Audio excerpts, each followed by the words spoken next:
Buenas tardes, familia. Welcome to Behind the News, Long Island. I am your host, Sergio Argueta. Today is a non-conventional beginning. We have an exciting show. We're going to break protocol a little. We're going to get right into this with our promo. Hey, yo, it's time. We interrupt your programming and bring it to you live from the front lines.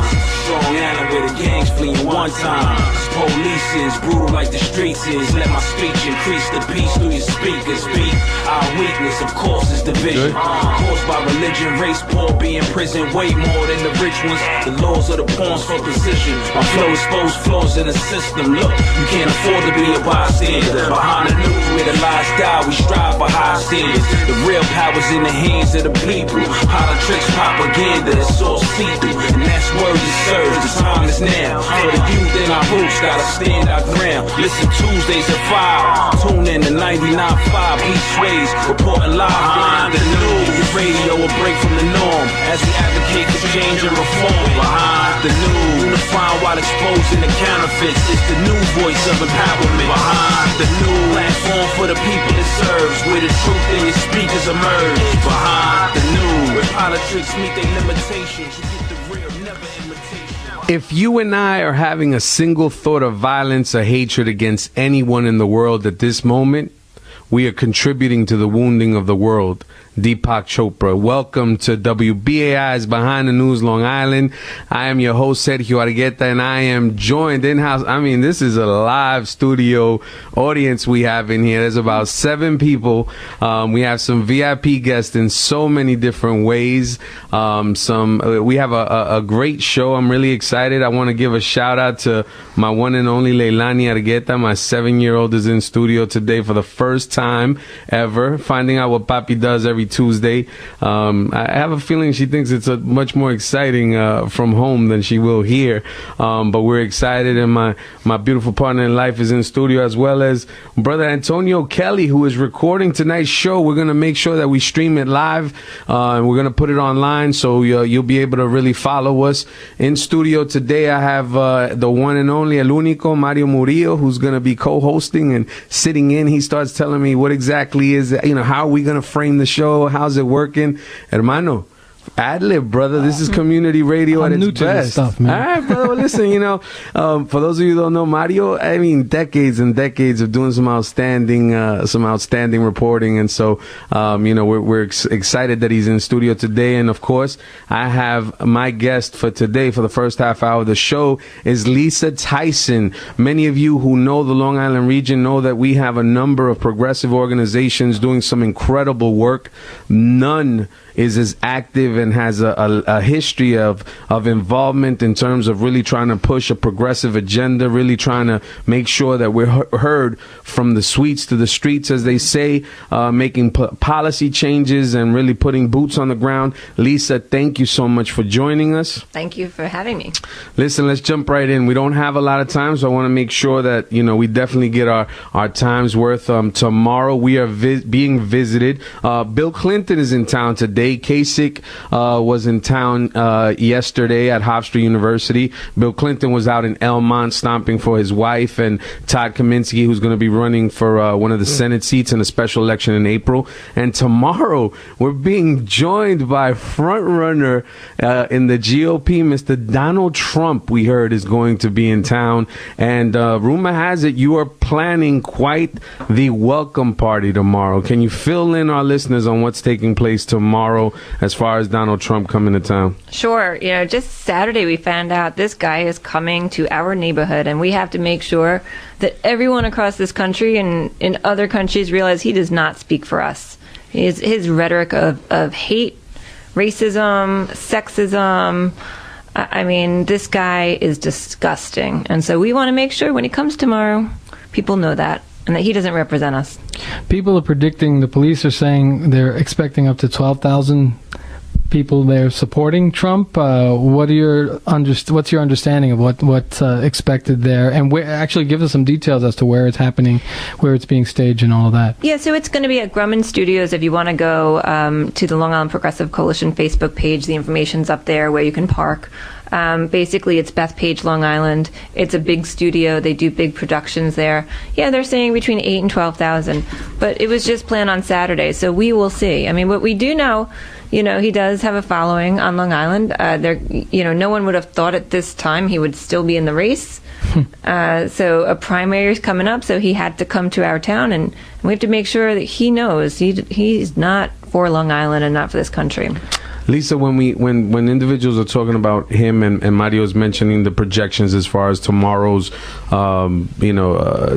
rally, as far as what the Trump campaign expects, we know that he's a master at creating an illusion, right? But why do you think his message is resonating with so many individuals across the country? I talk about this all the time, and it's the same thing why the Tea Party really got so big. It's like people just feel like their lives are really screwed up. The American dream is over, and they're just not sure whose fault it is. And so, some people talk about, like me, the American dream is over because, corporations and the wealthy are benefiting at the rest of ours, lives. They get everything, corporate power, even our president, really caters to corporations, and it's just a whole different place. So people like him actually use the same problem like Hitler did, and I will connect, my family died during the Holocaust, I will connect his hate rhetoric with Hitler's. He uses people suffering, and then he puts immigrants and Muslims and women, in front of them, saying, this is why your life is suffering. People are believing it, and that's sad, and it's because we haven't done a good job educating people. But here on Long Island, talk about how his message does resonate with a good population, a good sector of the population. Look at parts of Suffolk County, parts of right here in Nassau County, places like Yaphank, and there's a large cross section throughout the island that probably embraces Trump's message, however convoluted as it may be, that he's reaching around the country. So talk a little bit about that. How the economic and social reality on the island kind of lets that kind of rhetoric fester, and what is the Long Island Progressive Coalition trying to offer as an alternative to that rhetoric? I know there's two parts, so let's just talk a little bit first about the island dynamic. People think businessmen are smarter than the rest of us, even though he's gone bankrupt how many times? I mean, he's lost so many things. He brought them up, lost them down. People just think he is a straight shooter, and politicians are corrupt. They are corrupt, right? Look at what's happened on Long Island. Dean Skelos, our senator, Assemblyman Silver. I mean, our two leaders in New York State are going to jail very soon for corruption, and they actually screwed all of us for all these years, and passed some really bad legislation because they were putting money in their pockets. So people see politicians are corrupt. They think businessmen are good, and then they are racist. I mean, there are people who are just out. They're racist, and they think that in order for my family to do well, I have to hurt immigrants. In order for my family to be safe, I have to make sure there are no Muslims around. I mean, the whole women issue, I think, is a different issue than those two issues. But those are the issues of hate. His disrespect for women, and for breastfeeding. I mean, it's amazing what this guy has said. I mean, recently, if you get an illegal abortion, you should be punished.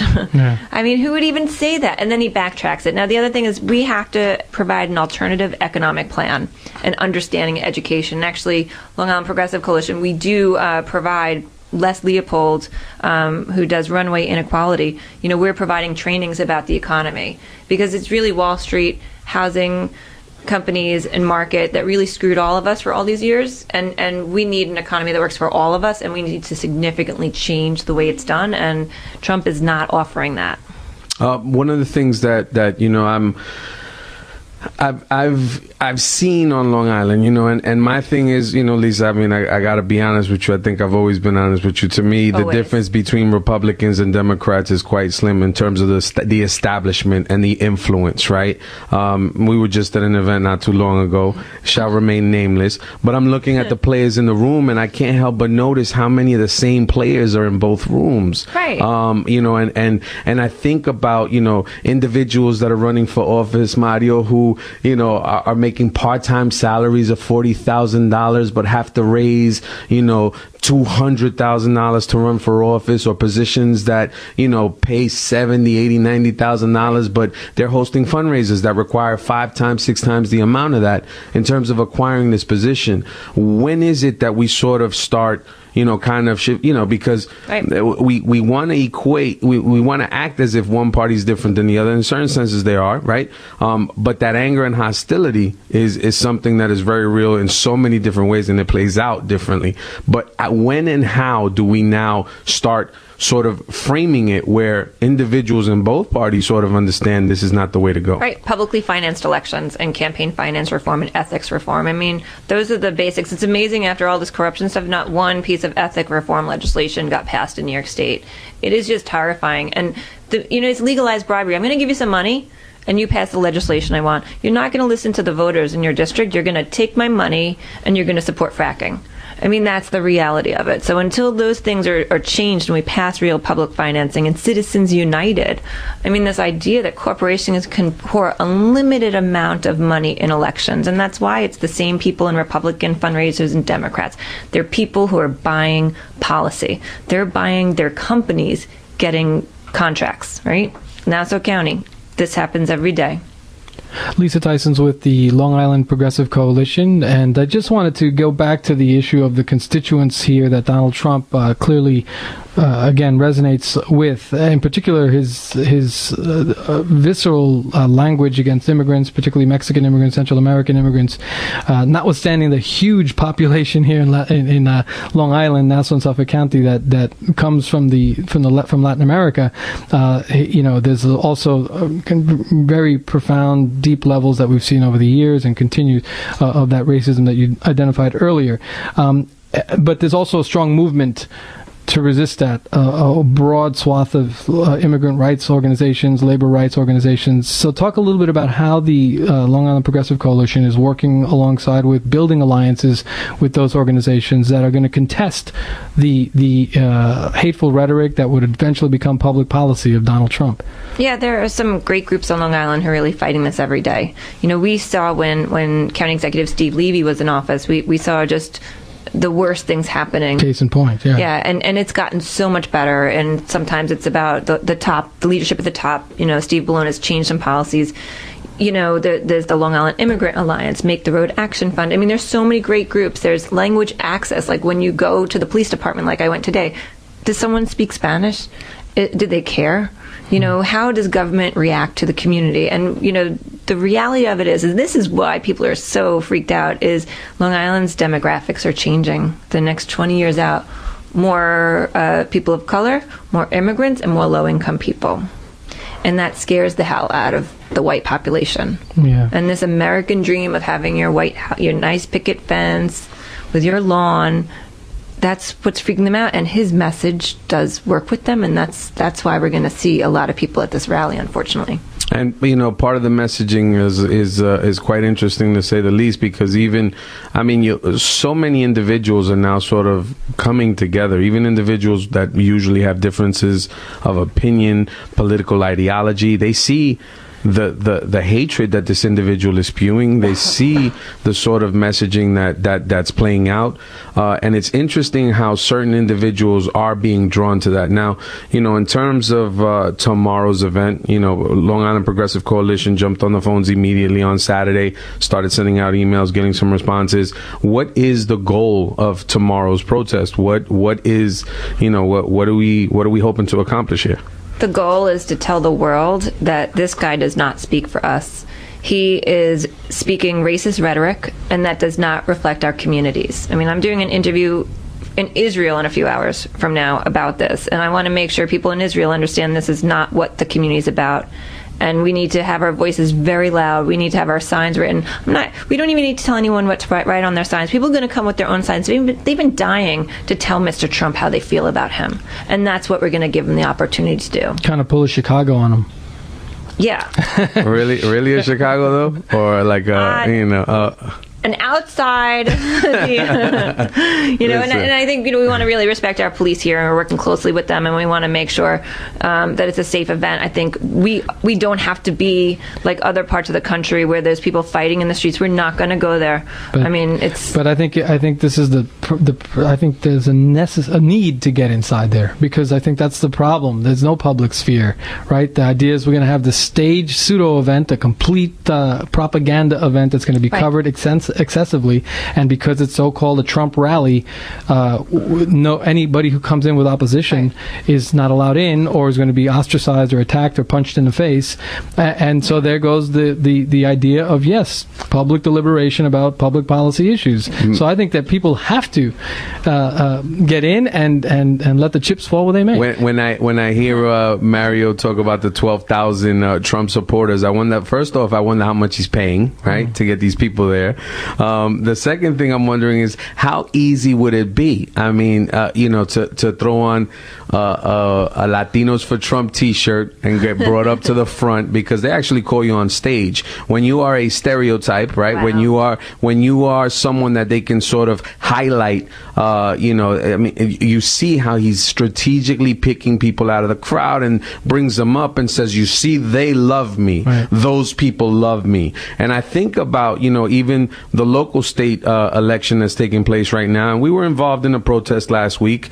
The individual running for state senate in the 9th Senate seat for Dean Skelos' office, Chris McGrath, actually came out and he says, "I'm doing great with minorities. They love me." And it's almost like the exact Donald Trump line. And I'm like, are these people reading the same craziness, right? And the protest had to do with the fact that this individual represented a firefighter that months after the dragging death of the brother out in Texas, Mr. Byrd, who was dragged to death, this individual was on a float and recreated that scene, and he defended him. And so he comes out and says how proud he is of standing up for all individuals. And when you sort of look at the bigger picture and you see what's happening, and I mean, we're talking about racism, we're talking about oppression, we're talking about systemic issues, we're talking about all these things that are sort of coming to life in what is one of the most segregated suburbs in the entire nation. Exactly. And so I think that it's critical, and I applaud you, Lisa, and a number of other individuals coming together. I know Osman Canales sent out a major email to a number of progressives out there. Osman, for those of you who don't know, is a dreamer. He's at the forefront of this. He himself is not a dreamer, but he's taken on this cause, and he's one of our local leaders that's saying enough is enough. And so the Long Island Immigrant Student Alliance that's looking for for change in terms of the Dream Act. Yeah, he's ticked off. But I think also just going back to this idea of disrupting these events, when Chicago did shut down successfully, and that was like music to my ears, and I know a lot of people saw that. Trump and many liberals on mainstream corporate media were looking at that and denouncing it as, this is a violation of free speech, that these guys are not letting him speak.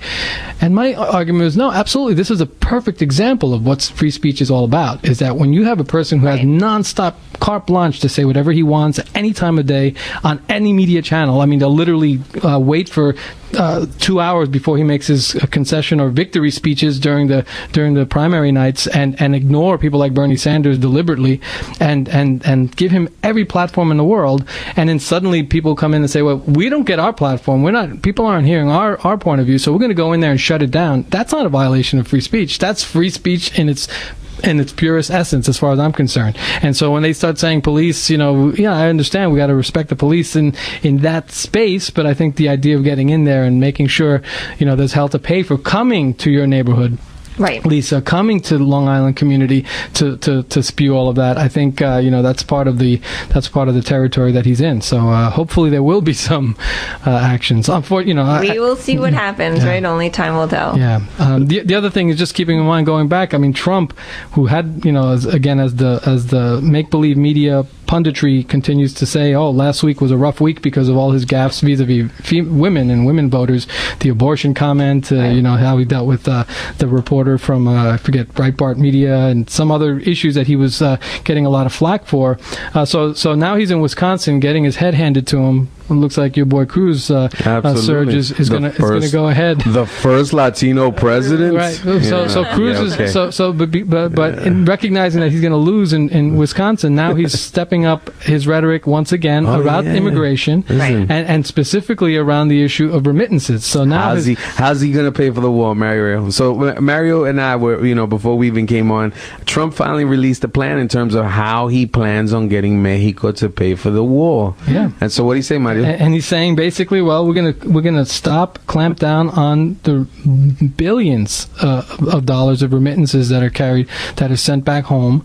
I mean, this is an issue for all of the entire world, where there are people living in this country who see the United States as a land of opportunity to support their families, people working 5-6 jobs and sending money back home for their mothers, their children, etc., to let them try to survive while they struggle here on minimum wage, etc. That he's going to stop. He's going to threaten Mexico to pay for the wall, otherwise they're going to stop any chance of so-called undocumented illegals, as he puts it, from sending remittances back home. And so he's stepping up. He's not toning it down. He's just like, he knows what lifting it gets up to a new people's level. buttons. What do you have to push? And over the person be like, oh, he's so great. And unfortunately, this message is working for the people he thinks he's going to turn out. Elisa, when you hit the streets, and as you're knocking on doors for numerous candidates, and oftentimes you knock on a door, you don't know who's going to open, and sort of, oh, I'm sorry, I knocked on the wrong door, or oh, you've changed registration since a couple of last elections.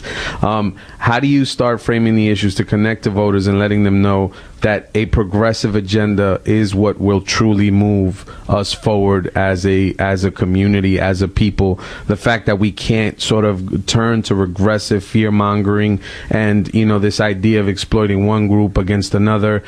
How do you frame that? Yeah, it's hard because that we're always trying to figure that one out. It's about personal stories, and it's about telling people's lives and experiences. And with affordable housing, so many people are against, or they support affordable housing until you want to put it on their block. Right? Well, how do you go about that? You say, well, who in your family needed it? And maybe it was their son, their daughter. But, we have to go back to education about the economy, I think. And white privilege and white supremacy. Those things people forget, and they think, oh, everything's fine with a black president. There's no racism in this country. I mean, that's what I think so many people think. Everyone can make it. Everyone's colorblind. Well, let's be honest about race now. I think Trump, what he did do, just like Bernie, has changed of what our expectations are from a candidate. And, we've seen so many amazing things. The guy who could never have a chance, have a great chance, right? And his message is the right message. Now, Trump has taught us something else, and that's that we really need to dig deep in our own selves about race. And we have to talk to our kids about it, and we have to make sure our communities are being honest about it and not just sweeping it under the rug, which is what's been happening for too long. You're listening to the voice of Lisa Tyson, who is the executive director of the Long Island Progressive Coalition, doing some outstanding work out here on Long Island. Today is Behind the News is being co-hosted by Mario Murillo, who many of you have been hearing for quite some time. And I'm your host, Sergio Argueta. We continue today's dialogue. There's a big anti-Trump protest rally being organized for tomorrow. Lisa, if I am listening, what are the, what's the appeal? How are you calling me out? Where should I be? What time? What should I be prepared for? Go to the Long Island Progressive Coalition Facebook page. You're going to Bethpage Studios and Grumman Studios in Bethpage. You will not miss us. Once you go there, you're going to see us, and bring a sign. Bring your friends. Make sure you're putting this out on your social media. Tweet it. Let's just make sure people know this guy does not speak for us. We'll be sharing some links on the Facebook page for WBAI's Behind the News Long Island. If you look for Behind the News Long Island, hashtag one word, you should find us.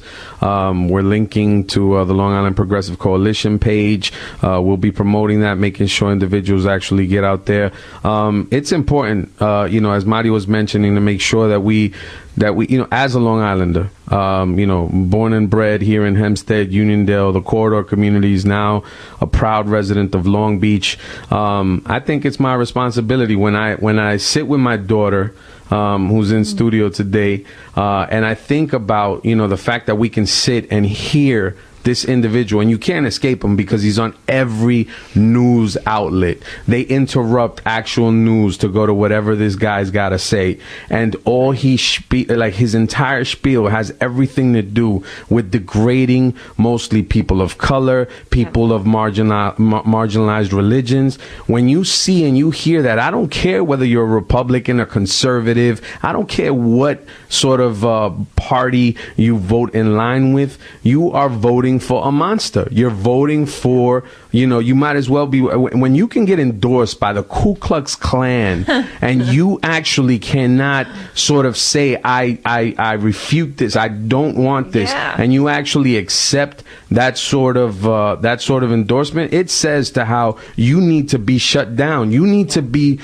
sort of reminded that no, we do not want to revisit the 60s, the 50s, the 20s. Those were not good times for the majority of America. We want something better, and we did see some change, particularly, post, between the 60s and the 80s, we saw some positive things happening, and then, talk about the resistance that came as soon as President Obama got into office. That's where that all came from. And people who don't want to sort of admit that this has everything to do with race, that this has everything to do with that fear mongering that Lisa was making mention of, is tomorrow we need to make our voices heard. Yeah, I think the details of the mobilization should continue to be mentioned. It's again, people are mobilizing at the Grumman Studios in Bethpage, New York. Again, keeping in mind that listeners of WBAI, Behind the News Long Island and elsewhere, are pretty active, and they tend to mobilize. I know this is last minute, but you'd be surprised, especially given the we need you guys feeling. So it's tomorrow at 4:30, Grumman Studios in Bethpage. Again, they can go to the Long Island Progressive Coalition Facebook page and or the website. But just a quick thumbnail sketch. Where is that? How can people? Is there a Long Island Railroad that people can get to? There is a Long Island Railroad, but actually the county just cut all the buses that go down that line. Is that austerity?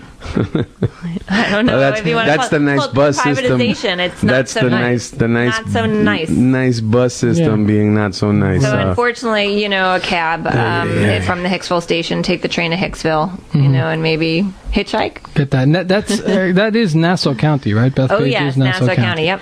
Right, and it's at 4:30. The rally is supposed to start at 7. 7 o'clock now. Yeah. Right. So and you'll be there for the duration. Yeah, 4:30 because we know that people are coming early for the rally, and we want to make sure that we're there as they come on in. Okay. Well, now keeping in mind that Donald Trump is the easy boogeyman, the reality TV, multi-channel reality TV dream for everybody on cable television, cable TV news, MSNBC on down. But there's a whole other race that we haven't talked about that also provides us with ample room for discussion about contradictions. What race is that? And it also brings us to New York on April 19th, when there's a contested primary in the Democratic side. That I'm just curious to know the position, or if there is a position from the Long Island Coalition, Progressive Coalition, about, for example, the race between Hillary Clinton and Bernie Sanders. What are your thoughts about that? I have no thoughts. Yeah. We haven't taken a position organizationally. Working Families Party, which we're a part of, which I'm a big supporter of. We've supported as the party Bernie, doing some work across the nation as well. But for our organization, we have actually been working on the Senate race, the special election, and we just finished the Fight for 15 campaign and paid family leave, and we've been really busy. And we want to focus on the times and the efforts that we could actually do. So did it get under your skin seeing Governor Cuomo and Hillary Clinton raising their hands in triumph over the minimum wage that was passed? How did you? On the one hand, sure, it's great that, and even though it's a piecemeal kind of slow process in which this minimum wage is going to get into effect, but you have Hillary and Andrew standing there as if they're the ones who... This is politics, man. This is our lives. Every single day, nothing like that actually surprises me. What I do know is when I drop my daughter off at daycare, I realize that the woman who takes care of her every day is going to get a raise. And the next few years, every dollar every year. And she's going to have paid family leave and to be able to take off when she has a child. So, this is politics, and it doesn't... Too. Yeah, this is one of the biggest things. I don't think people realize how huge it is for people's lives. No, absolutely.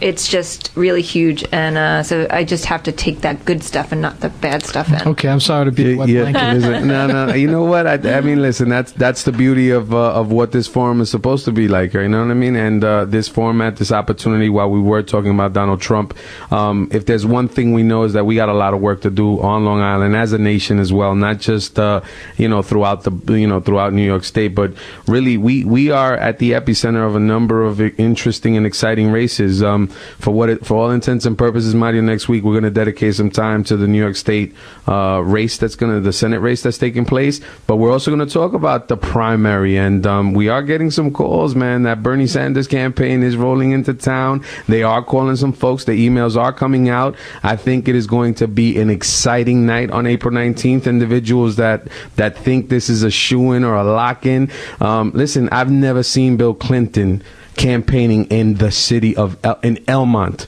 of all places. I was at a dinner again that I don't even want to mention. And the gentleman went on a spiel about kind of comparing Hillary Clinton and Bernie Sanders, and they announced this 500 a head dinner that's being planned in a couple of weeks. And I'm in awe at the fact that Bernie Sanders is killing them. He doesn't need his $500 dinner,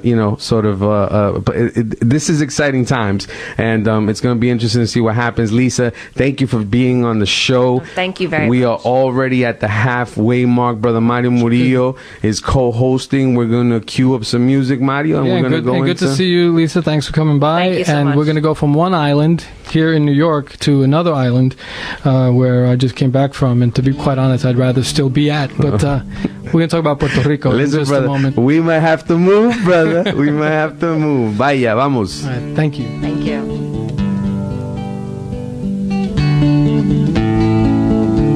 Desde las ondas del mar, que son besos a su orilla, una mujer de Aguadilla vino a New York a cantar. Pero no solo a llorar, un largo llanto y morir, de ese llanto yo nací. Como en la lluvia una fiera, y vivo en la larga espera de cobrar lo que perdí.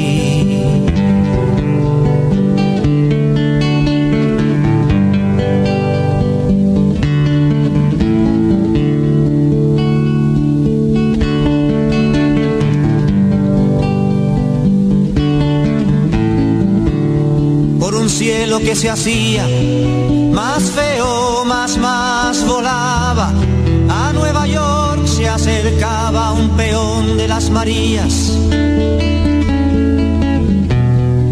Con la esperanza decía de largo día volver, pero antes me hizo nacer. Y de tanto trabajar se quedó sin regresar, reventó en un taller.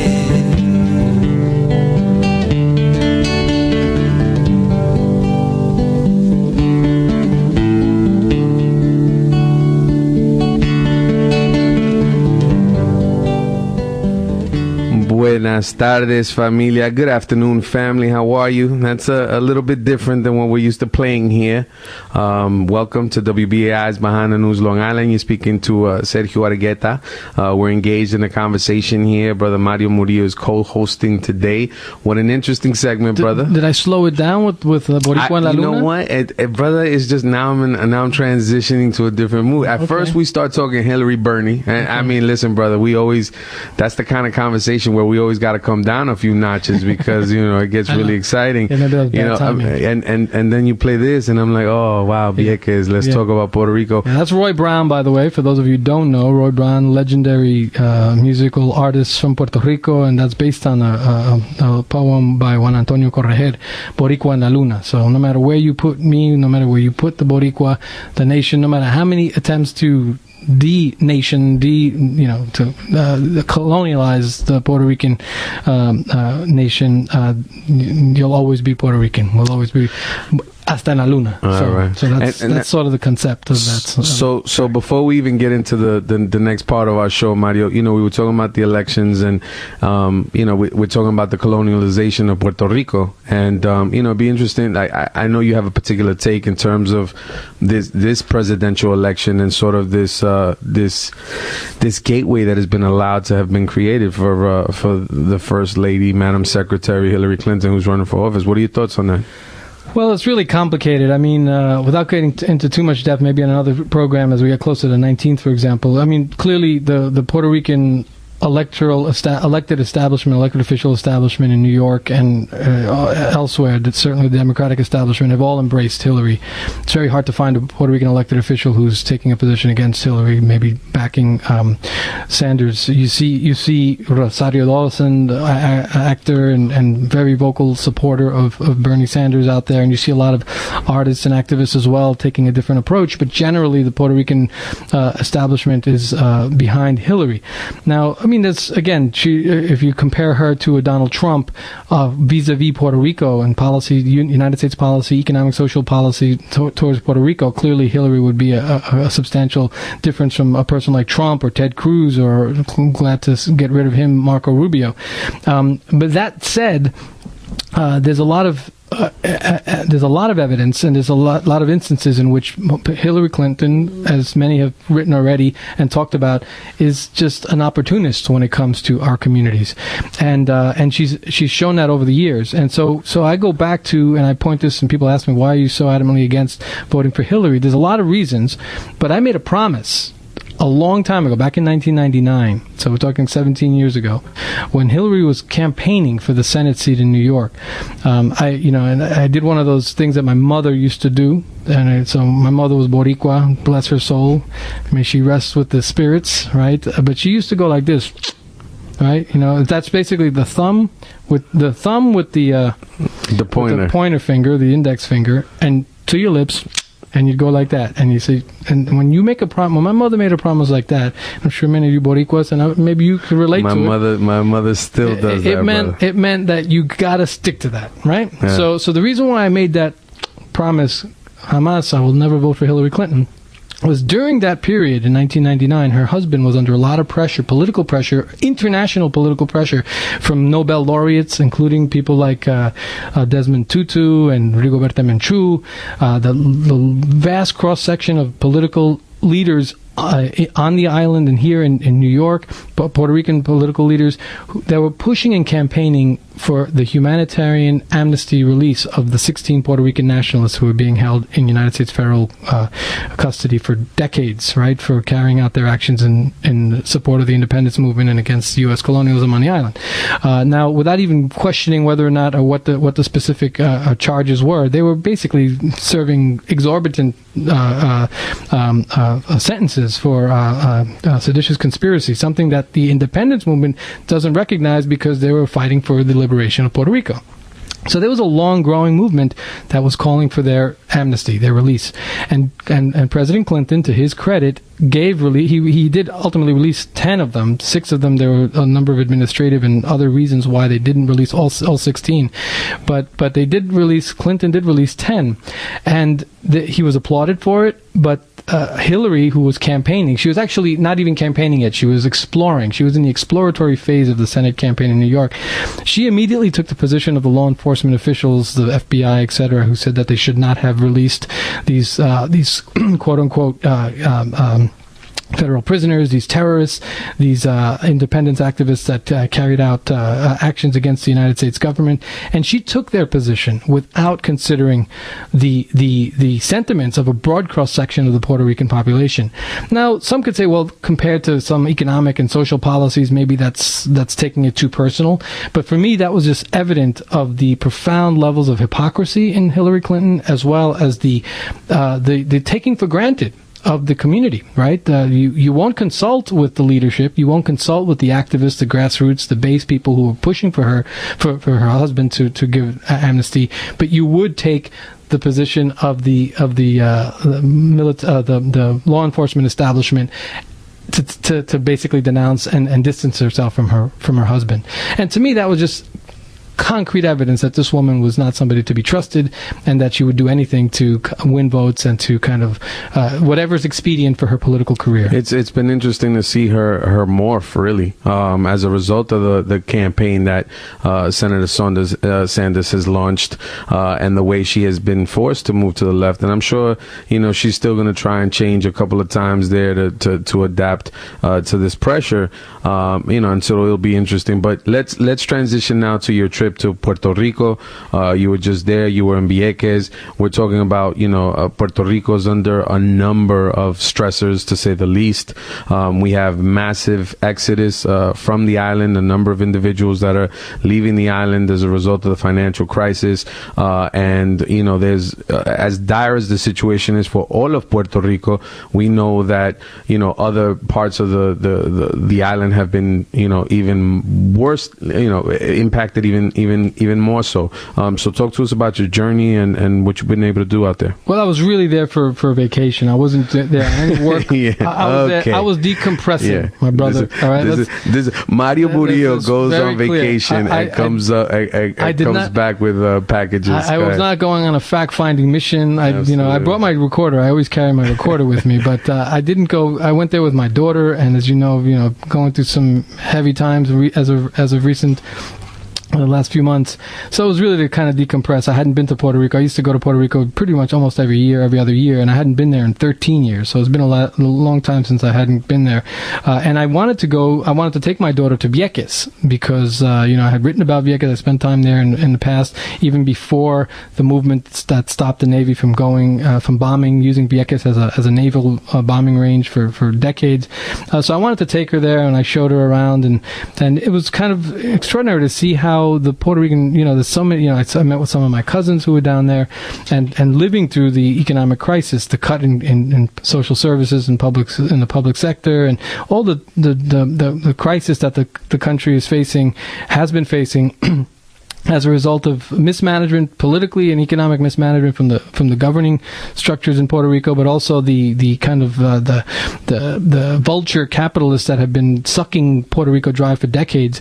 And so Puerto Rico, $72 billion, they call it debt, but when you go to the island, you realize that the debt is, to use the term debt, is problematic, and it really hit me home as we were taking the ferry from Fajardo on the eastern end of Puerto Rico to Vieques, and you see the beautiful island of Vieques approaching, and you see and you think about how the U.S. used that island for 50 years to bomb the hell out of it. I remember when I went there in 97, 98, you would hear the planes flying over, dropping 500-pound bombs, testing to prepare themselves for wars in the Middle East and wars in Central America, etc. Drills of things that they've been doing, throughout the world. The bombing exercises that they were running there for the amount of time that they were there, for decades. The impact that it had on the entire region. Really, this beautiful gem of a resource being taken and being told you have no use here. Yeah, and then so as you're approaching that and you think about that, and then you think about how this whole debate in Congress tomorrow, the Senate and House the Congress is supposed to put out a revised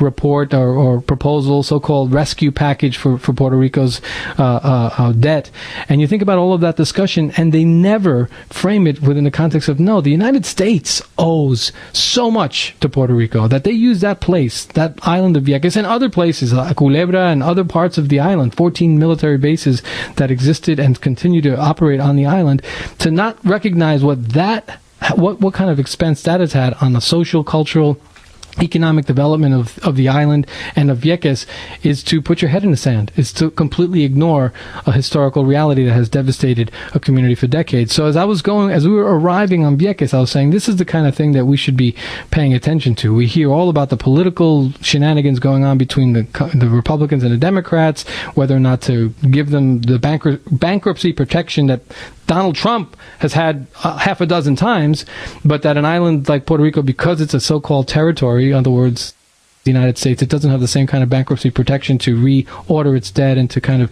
prevent the kind of drastic cuts that are happening on the, in terms of social services. That can't even happen on Puerto Rico, and nobody's talking about that, and nobody's talking about how it's impacting the local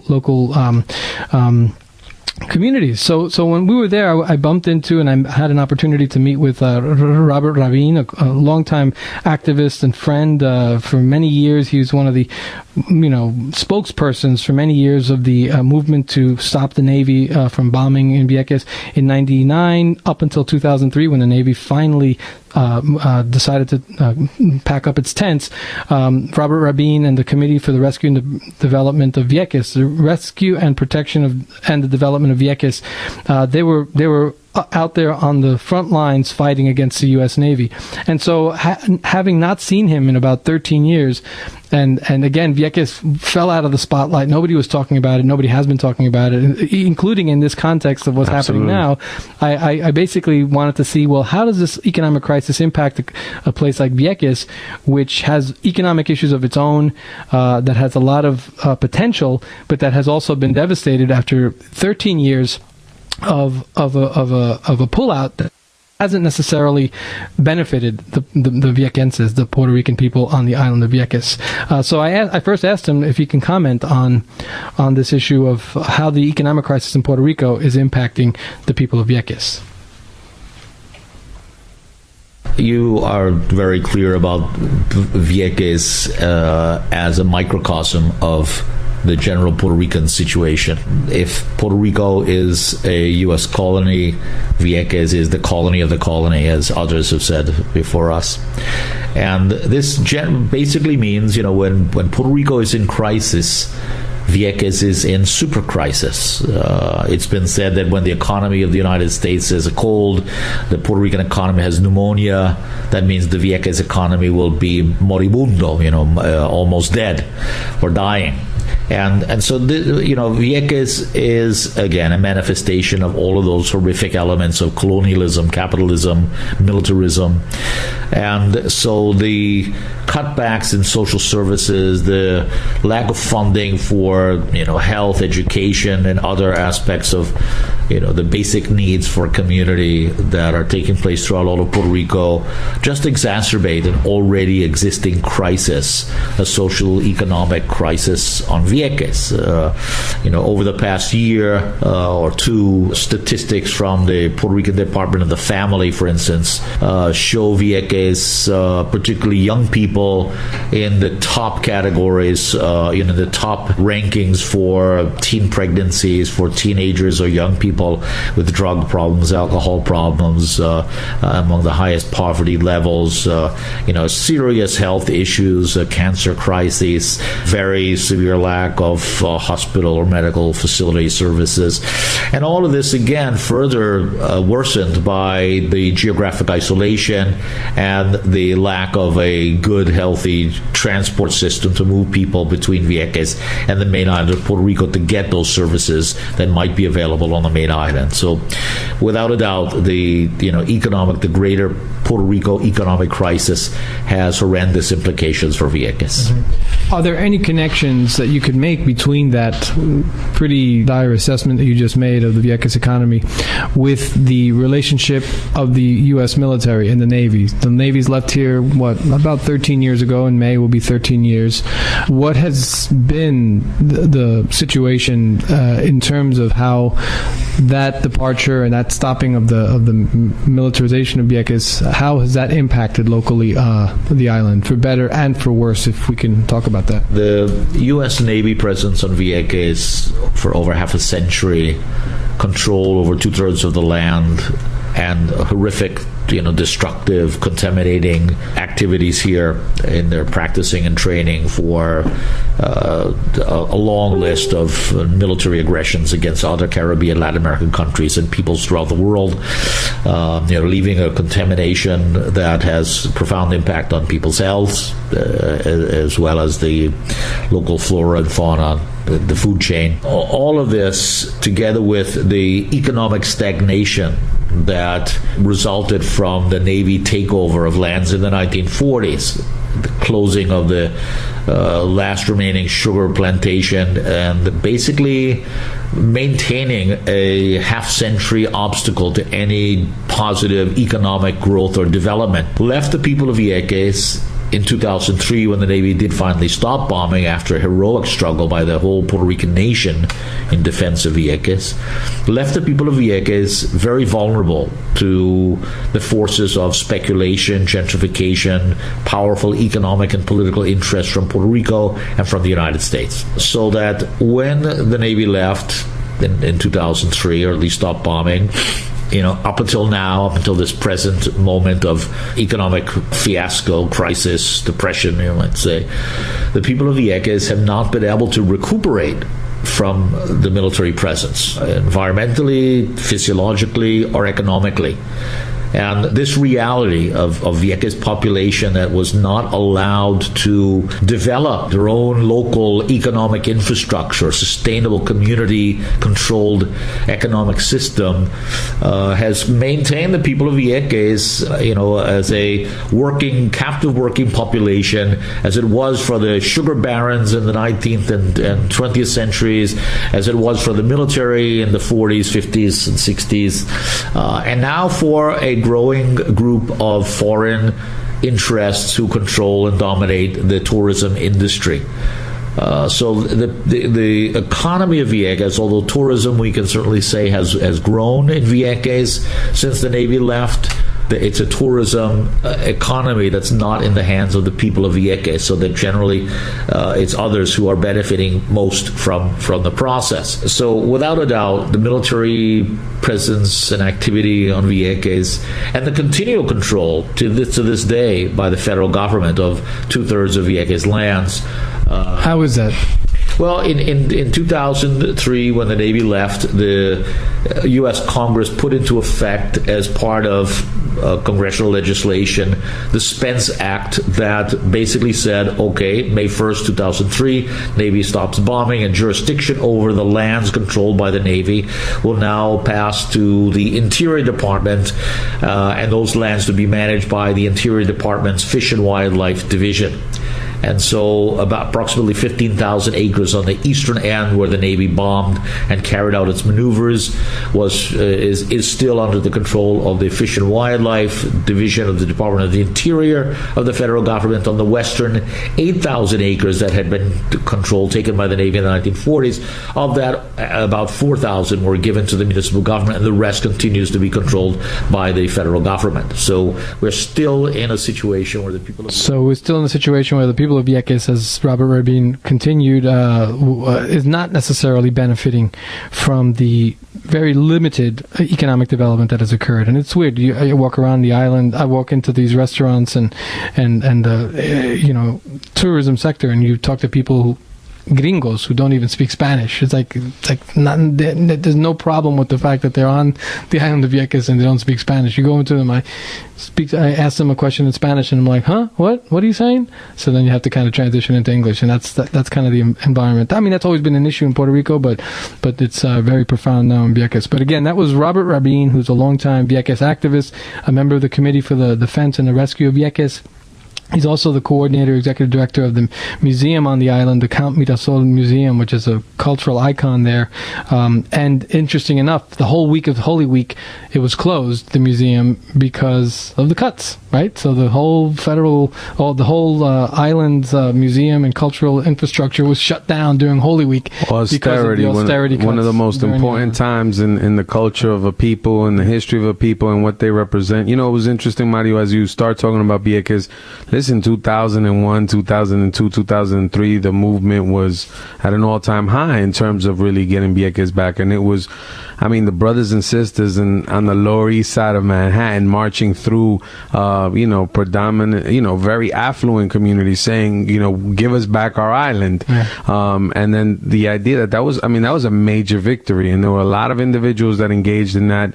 And then, it does seem as if in the last, decade or so, people sort of forgot that struggle still goes on, and I don't want to minimize the hard work of individuals and brothers and sisters that are still involved in that struggle. Right. But what we know is that the high that everybody was on sort of transitioned and changed. Well, they kicked the Navy's ass, so that's one good thing. But and just one last thing, Robert Rabin, who's a longtime Viequense, New York expat, lives in Vieques. He's also the general manager of Radio Vieques. So one of the victories that they had was they petitioned the FCC for a license to do a community station, and now the committee has their own community radio station that I had the privilege of being on, as I have right now with you, my brother Serge. It's so nice to share them. I mean, I'm so glad you let me in here and listen, bro. I mean, hey, listen. This is on the job training for me. You know, to be able to share the microphone with you and actually be able to just see you do your thing, and you know, it's definitely something that we're trying to do here. In the beginning of our show, we had some technical difficulties. That has to do with the fact that, you know, our engineer is a 18-year-old brother that is figuring out what to do with all these wires and switches. But we're extremely proud of his effort and the work that we're doing here. Community radio at its best. WBAI, the radio for the 99%. And of course, we're coming live from Strong Studios out in Uniondale, New York, at Strong Youth Inc.'s headquarters. We have the wonderful opportunity to use this space, you know, to really engage in community dialogue around things that are so pertinent. So whether it's Long Island and, you know, transitioning to the island of Puerto Rico, it's really for us a benefit to be able to make these connections, because, you know, whether it's opportunism as a result of politics and militarism and, you know, sort of the oppressing of a people, it's important that we understand how all these threads sort of connect. 2 words just as we end: Panama Papers.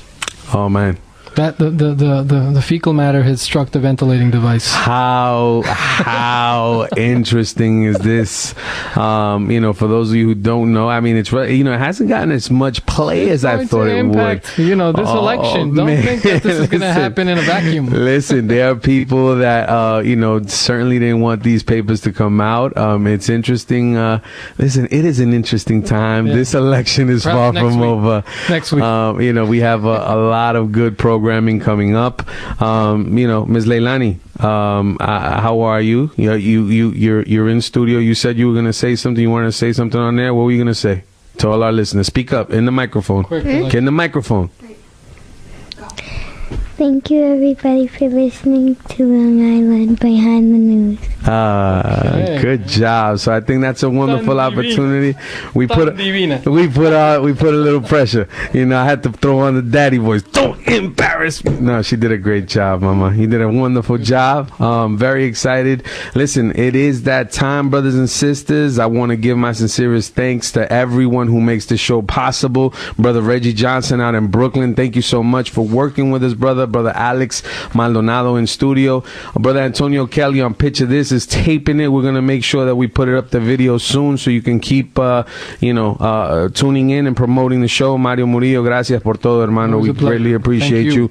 And of course, Lisa Tyson, who came in. Remember, familia, every Tuesday between the hours of 5 and 6, Behind the News Long Island, one mic, one voice. It's not your community. It's not my community. It's our community. And if we don't take care of it, who will? Peace. Strong Island, stand up.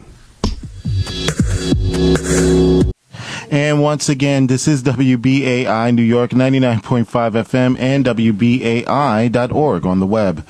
Listener-sponsored community radio since 1960. The clock slowly approaches 6 p.m., which means it's almost that time for the WBAI evening.